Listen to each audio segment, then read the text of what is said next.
The man's day had been a tough one. Lost in the melee of financial transactions and deals he had done, it was not surprising that this man had a lot on his mind. The First Municipal Bank had called to check on a deal with offshore trust funds, and he had had an excruciating 2 hours in tight negotiation with a Scottish bank entangled with a pension scheme in the Isle of Man. It was another deal, however, that was playing on his mind. That deal, he recalled, had been set into play almost a week ago and had culminated in a set of instructions that had burned in his hand as he sat in his car on the Brighton seafront. The words, as clear as day, were burned into his brain as a brand on livestock. What he must do, and when. The book that had arrived the next day, that was still incomprehensible. How that related to the telephone call he had originally received was totally bewildering. But this. The lack of the material did not make the instructions any less potent, nor did it lessen the need for him to be in touch with his sister. What had he got himself into? The first part he could handle. A few trips to a library, somewhere out of his locale, and a surf on the internet at a cybercafe should do it. He could check a few things with his sister when he could. That would be enough. But what he had to do first. The man was not, by nature, a physical being, having spent more than a dozen years sitting behind a desk arranging financial transactions, and doing under-the-table deals as often as he could. He was not below bribery, employee larceny or money laundering. But what they were asking him to do was terrible. There was no other word for it. If he'd have known they wanted him to do something like that, he would never have become involved. He had expected the job to be like any other money crime. Fraudulent bank accounts, letters, companies that only existed on paper. But now, what choice did he have? Money had been transferred to his bank account in lieu of locating people to extract certain information. The details that had been written down had been scant, consisting of 4 words, 2 names, 1 place, 1 date, and 1 unspoken instruction. There was a reason these people contacted him. Sighing at the blank computer screen, he knew what he had to do. The office was now empty. Those who had spent hours on overtime had long since departed. A wave of nausea swept over the man as the terrible deed that he must do hit home violently and unexpectedly, and he got to the gents just in time to vomit into a toilet. Wiping his face with a cold paper towel and looking at his slightly manic appearance in the large, well-lit mirror, the man recalled the second name. Perhaps he should find that telephone box near Garrick Street and Bedford Street. It was time to contact his sister. 88,888,888. The local weather around Hogwarts changed with the seasons, as one might expect. Summers were bright, warm and often humid, bringing all manner of insects and small mammals out into the safety of the deserted school grounds. Winters brought with them first biting cold, inducing the blue hue of exposed hands, legs and arms, and then snow, a blanket of which often covered the grounds like permafrost, often refusing to budge until sometimes well into March. There was one constant feature out of all of these, something that Tabitha Penright had almost forgotten and which she had been reminded on more than one occasion since she had returned to the school. No matter what the season, no matter the outside temperature or time of year, it was always windy. And not just the blustery gusts that removed your hat in an instant either. These winds blew down the corridors of mountains, funneling their energy around the school so that if you were in the lower grounds heading towards either Hogsmeade or, if you had a death wish, the Forbidden Forest, the strong airstream would catch your clothing, making you work much harder. Of course, the longer you stayed at the school, the more used to them you got, until you hardly noticed them. Other people, Tabitha self-corrected quietly. It was this pocket of air that Tabitha was doing battle with as she returned to the school. The castle was alight and alive with voices, some of whom she would have the pleasure of meeting, she supposed, in the morning. As the wind whipped past her robe again, pulling with it her frock, Tabitha cursed like a mull as she tried to smooth it down. Why had she volunteered to take Umbridge back to the broom sheds? The woman clearly knew where they were. But it wasn't as if Tabitha had exactly volunteered. Now she was heading back to the castle, where she would seek out her bedroom and spend the night before standing in front of students and getting them to learn about moles. Not entirely a recipe for rest and relaxation, Tabitha concluded as she pushed against the rocky outcrops that littered the landscape. As she made her way back, Tabitha's mind was filled with thoughts of the conversation that had filled the air on her outward journey, and she realized that her accompaniment of Dolores Umbridge was not entirely for the Undersecretary's geographical benefit. She had confided to Tabitha that she believed Dumbledore to have allied himself once more with his secret order, which consisted, Dolores speculated, of the wrong sort. Those who the Ministry was endeavoring to control and contain, werewolves, fugitives such as Sirius Black, and even Mole-borns. Tabitha had not reacted to Umbridge's theoretical inclusion of herself on the blacklist. Long ago had the Mysteria disconnected herself from the word. Instead, as Dolores's list grew more outlandish, Tabitha's thoughts had turned to her task as a Mysteria to find out exactly what this so-called universal link actually was. This was part of her motivation for being at Hogwarts, the other being she didn't want to face Umbridge's wrath otherwise. But the double-edgedness of the Sword of Discovery meant that when she found out what it was, Umbridge would use it as a weapon to use against Dumbledore's supposed regrouped order and Cecilia Frobisher herself. It wasn't as if the Undersecretary had said that to her, nor would Tabitha object to meeting this mole if only to talk to her about the link. But to plan to use the solution of a mystery in such a base way made Tabitha Penright feel uncomfortable and a traitor, by association, to her profession. And I expect the details of the aforementioned wizard magic and mole science to be fully revealed to our representative, who will not only be teaching mole studies but will be undertaking the researcher role formerly occupied by the mole. Umbridge's voice broke into Tabitha's consciousness as a random sentence that her boss had spoken at the staff meeting the morning before, echoing around her mind. The teachers knew why she was there, as did Severus Snape, with whom she would be working. As too did Harry Potter, whose presence at the Mole Studies classroom that evening had been both unexpected and brief. He had mentioned Cecilia Frobisher too, and had said about discussing what he knew with her, and this had taken Tabitha by surprise, not least because interacting with this young person had been one of her major worries.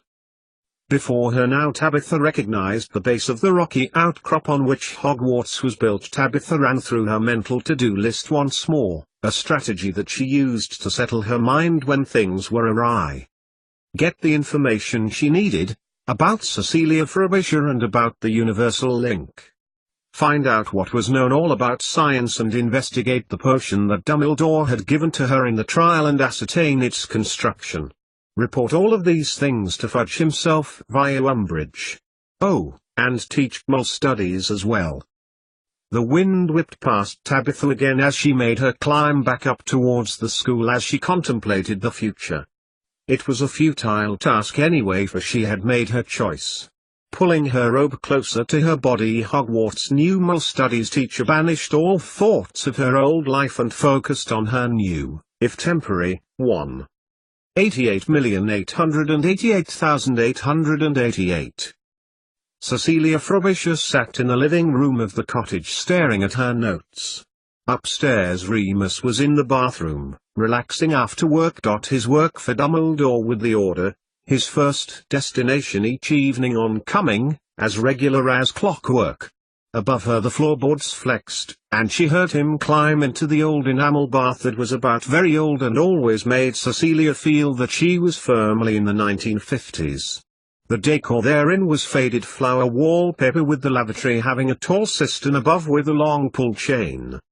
Despite its age, however, the plumbing seemed to be relatively new and was mole-friendly. No magic control taps. Thank you very much. And as much as she loved a bath at Hogwarts, the same sensation of relaxation and contemplation would result here, in Remus's cottage. Well, not this time. This time, the warmth of the water did not loosen up her muscles as expected. The warm air and steam did not soothe her mind, and she was now sitting, in fresh pajamas that had dried lovingly on the washing line that day. She was not sitting with the next step in her research hard at work. The main concern on her mind, which was driving her to distraction, was what she had promised Tunks that she would do for her on listening to the witch's gabbled message about her rapid matrimonial decision. Looking back, Cecilia's hasty agreement had made her repent at leisure. Much as she didn't mind telling Remus in principle, each time she had thought about it, either before he had arrived home that day or after, the words got jumbled up in her mind, and she hadn't even been able to form a sensible string of sentences that would make her meaning plain. Why had she promised?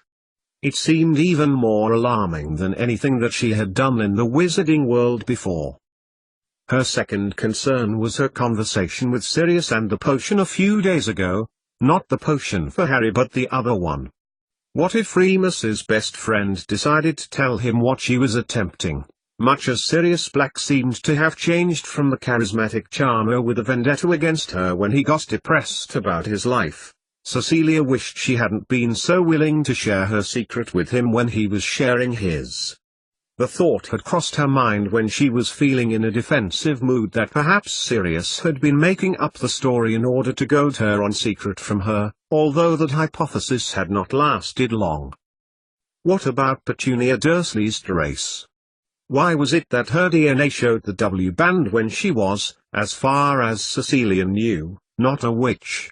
She wished she could ask someone, but Cecilia knew Lily and Petunia's parents were dead, and she was not likely to ask anyone to take her back to Godric's Hollow anytime soon.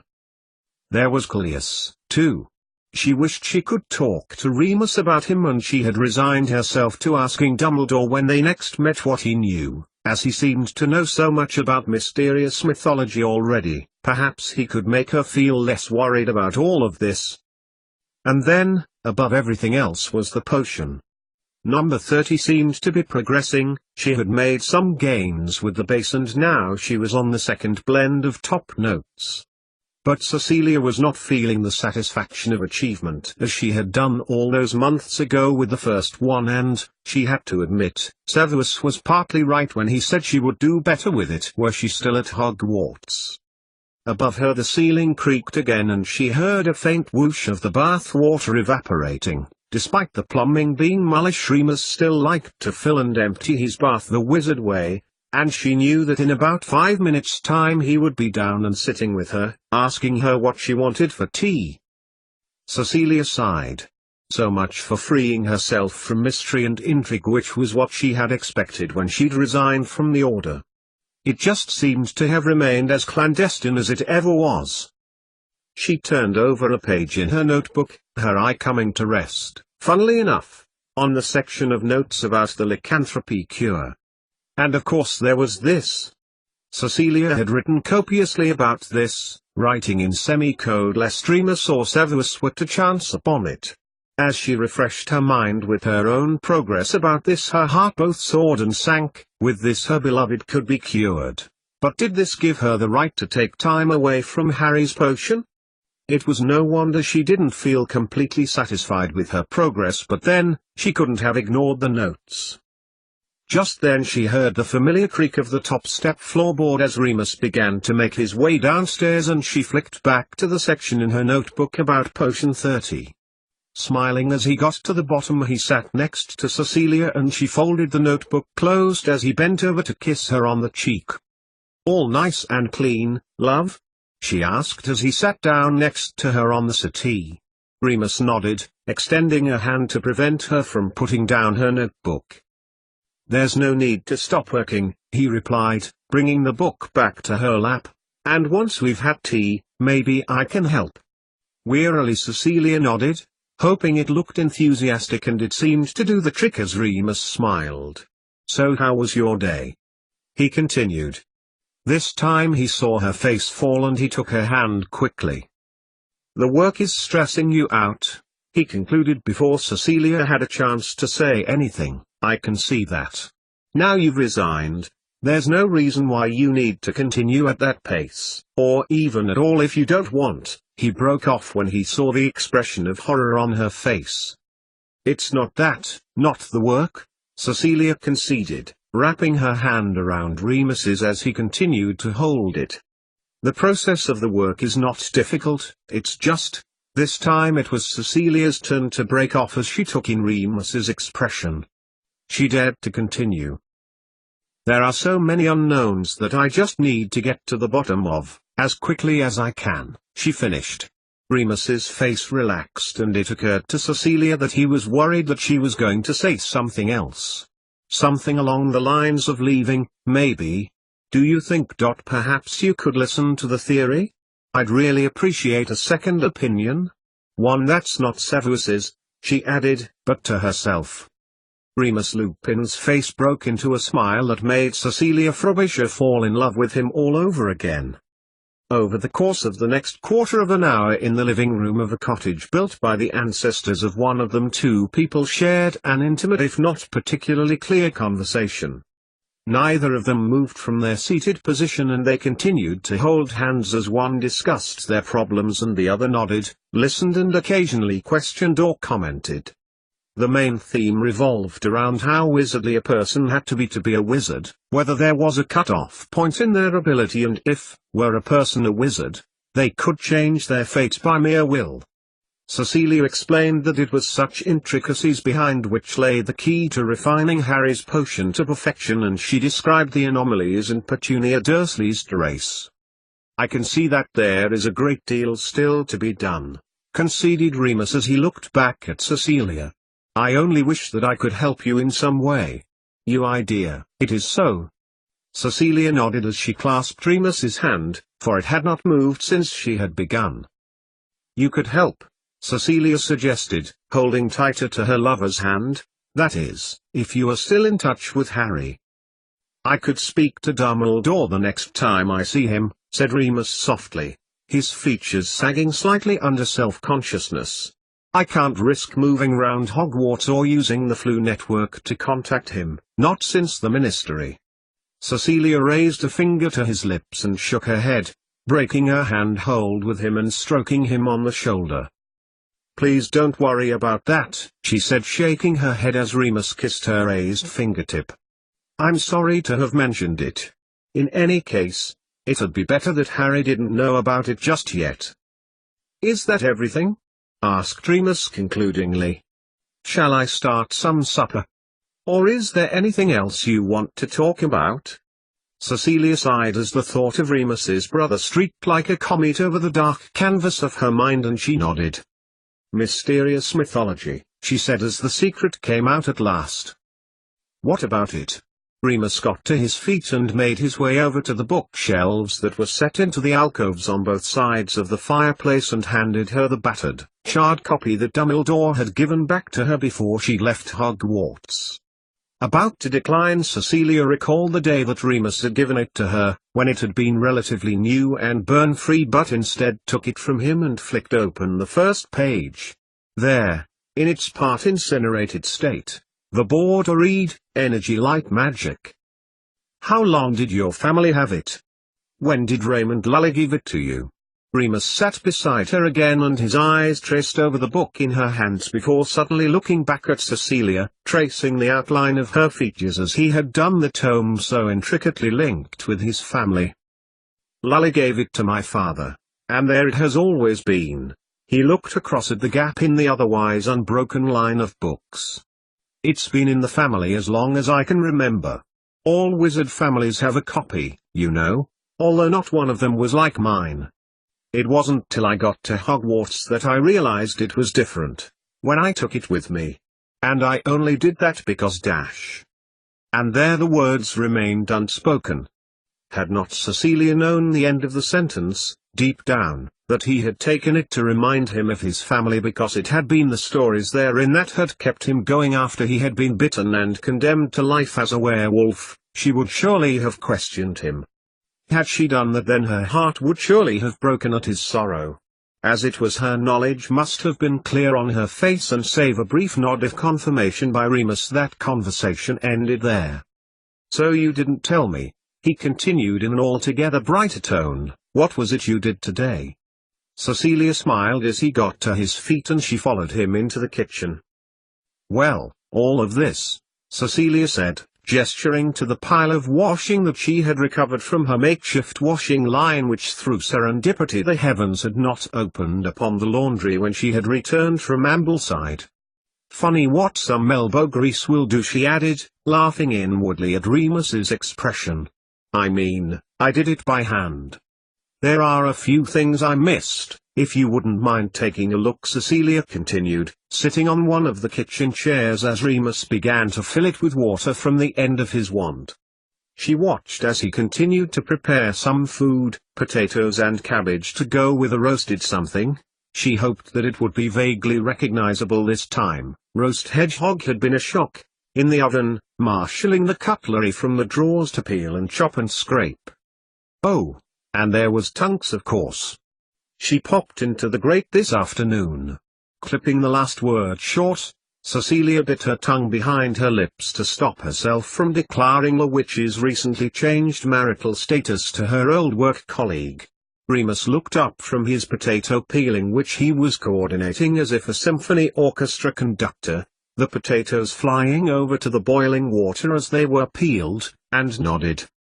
How is she? Well, commented Cecilia truthfully as she braced herself to break the news to Remus. Her usual self. We had a good long chat when we went out. The crash of a pan of boiling water hitting the tiled floor of the cottage's kitchen stopped Cecilia in mid-sentence and she gasped. You went out? Declared Remus in alarm, seemingly oblivious to the watery pool growing between them. Why? To get some things and You know I can get you what you need. Protested Remus, staring at her. It's dangerous. You really should have known better. Cecilia got to her feet as the water began to swim about the legs of the kitchen table with potato islands landing sporadically around it. Why do you say that? She asked, looking in bewilderment at Remus and at the same time searched for a cloth in order to dry up the additional lake that was being added to the district. The ministry, of course, replied Remus, his tone now altogether stilted and stiff. Just as Cecilia had reached the pile of clean tea towels that she had cleaned and ironed that day, he waved his wand and the potatoes and water too receded into the tip of his wand. He then used it to transport it back to the kitchen stove, a frown still upon his face. Tunks did mention security measures, agreed Cecilia. Is this connected to the werewolf code, love? Remus nodded as instructed more water to boil at the command of his wand before assembling a new collection of potatoes and drilled the peeler again to strip each one of its skin in turn.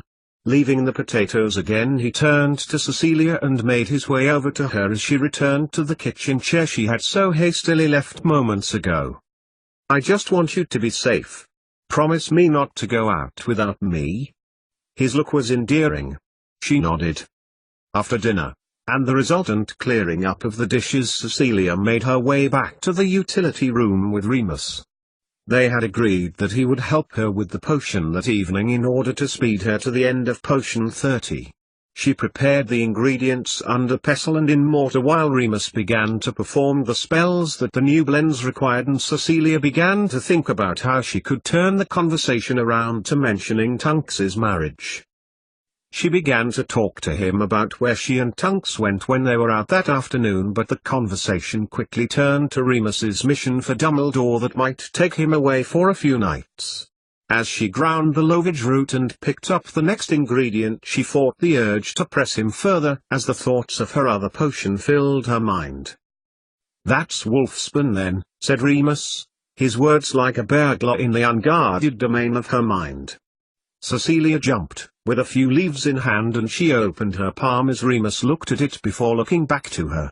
I've never seen it in real life before. You'd never know that it'd help me. Looks so ordinary. Some of the most innocuous things are powerful, replied Cecilia as she nodded at his gesture to add them to the mortar. That's often the key. I just wish it was that simple for this potion.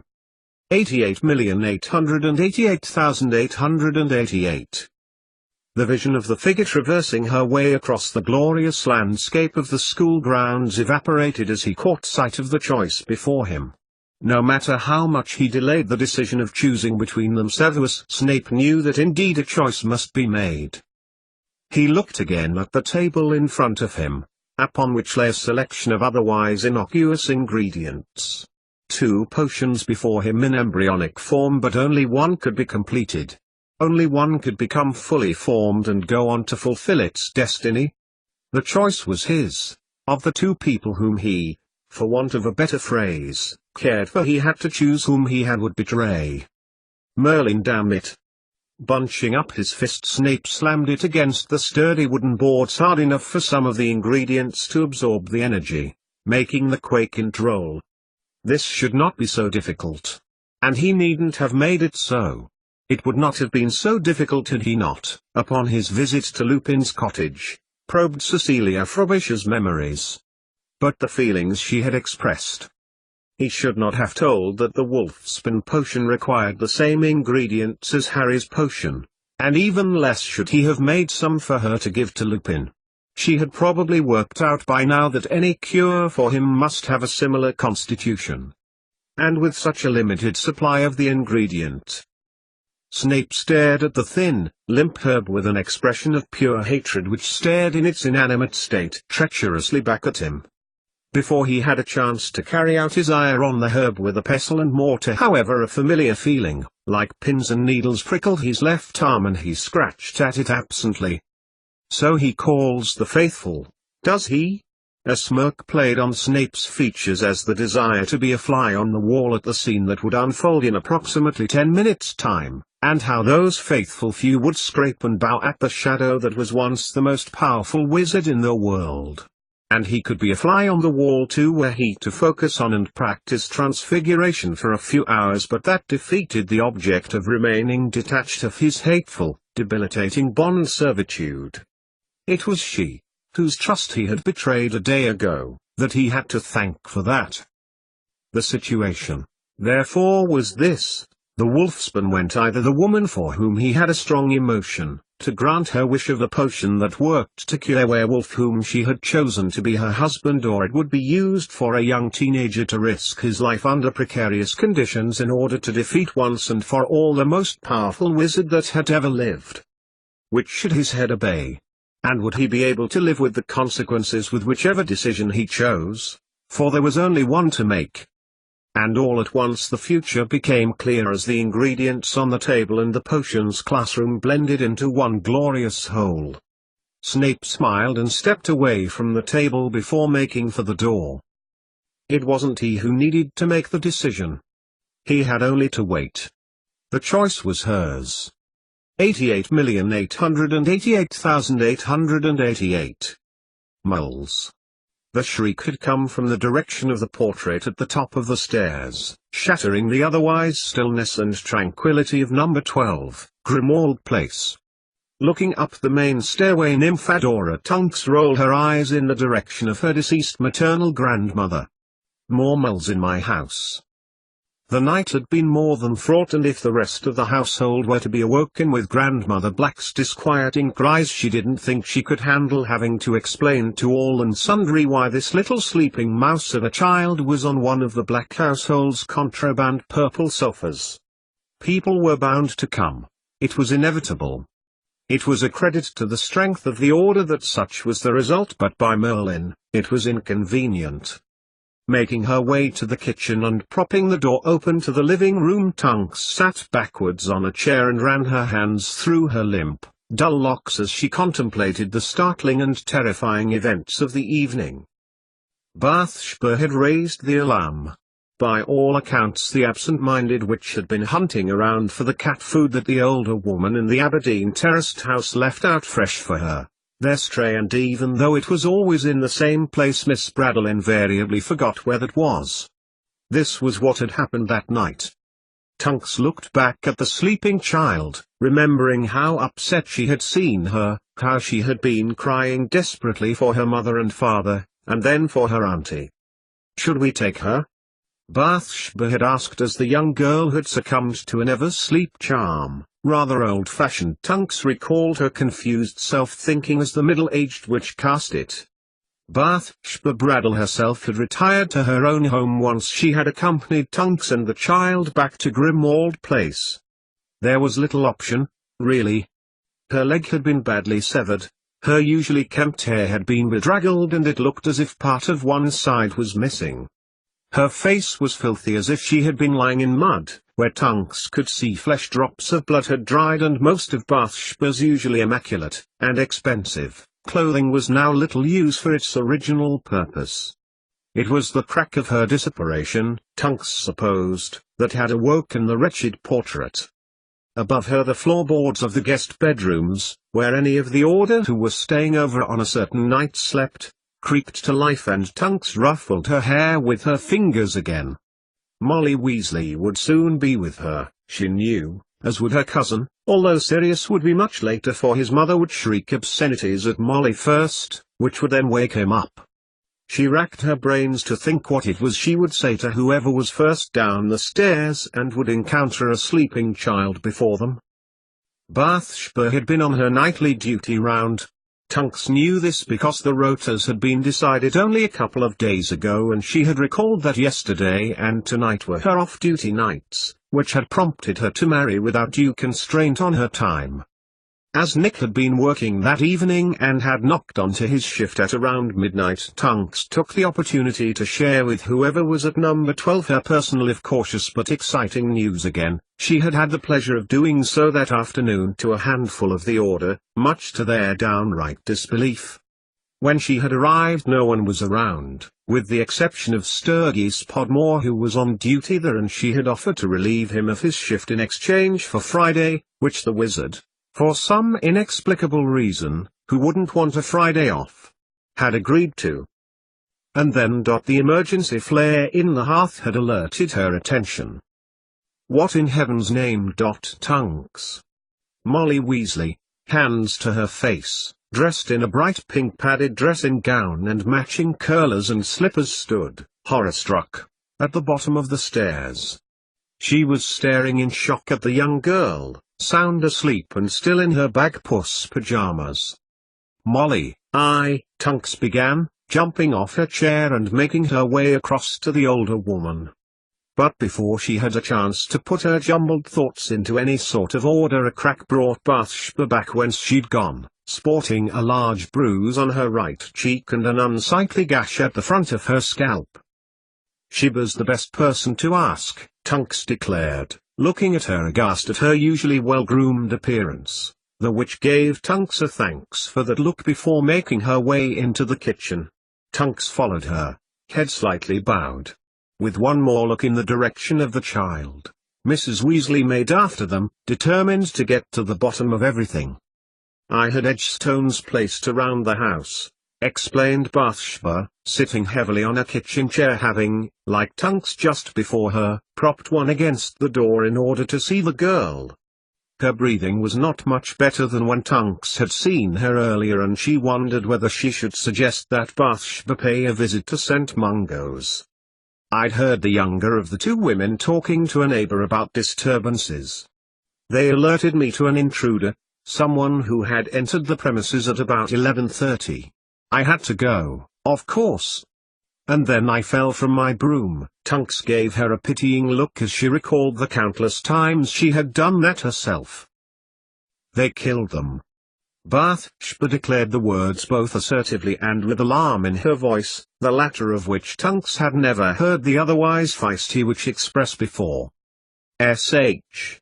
hissed Molly Weasley, "not here." She swung her arm in the direction of the sleeping girl before reaching up to close the door. Tunks shook her head and Bathsheba uttered, "Ever asleep?" at which point Mrs. Weasley sat back down and nodded. "They killed Mrs. Wells and Miss Wells. Cecilia's mum and sister." Molly's words were slow and deliberate, whether out of ignorance or tiredness, or as a measure of control in an otherwise uncontrollable situation. "Yes," nodded Tunks, glancing at Bathsheba, who shuddered. "Who? Not Death Eaters, they would have killed the child as well." "No. It seems to be a mole attack, from what I could tell." Bathsheba glanced towards the door before shuddering again. "They, whoever they were, stabbed the women in their beds. Either they didn't know about the girl or they didn't want to kill her. Tunks looked through the open door pityingly at the child.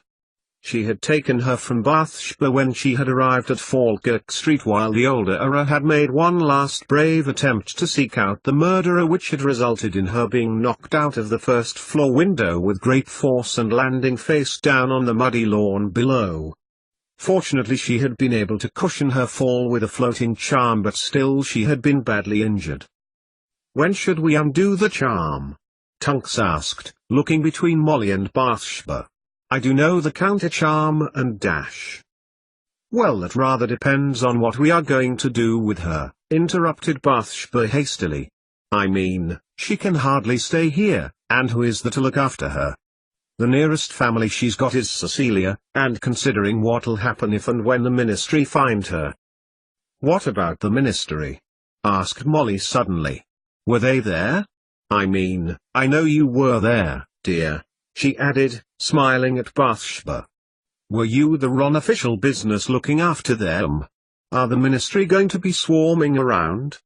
Bathsheba shook her head. "As soon as moles are befuddled they're not checked up on," she admitted, nodding as Tunks nodded too. "They are supposed to do spot checks, but what with the security measures, there's more things for them to think about than befuddled moles." Together, the three witches looked in the direction of the orphan Freya Mitchell, asleep soundly and deeply, curled up at the knee with arms folded over her chest and breathing softly. "What are we to do now?" Bathsheba leaned back in her chair, nursing a wound in her leg with her hand. "I didn't know what else to do with her other than get her out. Tunks, you could look after her." Tunks turned quickly in her seat and stared at Bathsheba Bradell as if the older witch had gone out of her mind. "Me? Why do you think that?" "There's no one else," replied Bathsheba with a shrug. "Besides, you're married to a mole now, right?" "Arthur and I can look after her," said Molly, looking between the two Eras. "I mean, if she has nowhere to go and she can hardly stay here." She broke off as a creak of the kitchen door drew their attention sharply. "What are you whispering about?" asked Sirius, looking at the three women before him. "And what is a child doing asleep on the sofa?" "Weren't you here when Bathsheba flew?" asked Tunks, shaking her head. "It was obviously important then, whatever you were doing in your chimney in Uncle's study, that it wasn't receiving flu messages." "I heard Mother's screaming," said Sirius, glancing out of the door at the sleeping Freya and pointing to her. "Is that what she was shrieking about?" His cousin nodded. "She's Cecilia's friend's daughter," said Bathsheba, shrugging again. "And she's not that," said Tunks, chidingly. "Ah, the befuddled moles and the little girl," said Sirius, looking intrigued as Molly shook her head exasperatedly. Bathsheba nodded and Tunks frowned at him. "Cecilia's mother and sister," she clarified bluntly. "And we cannot take her to Cecilia, not on our own. We've got to consider Dumbledore's security measures."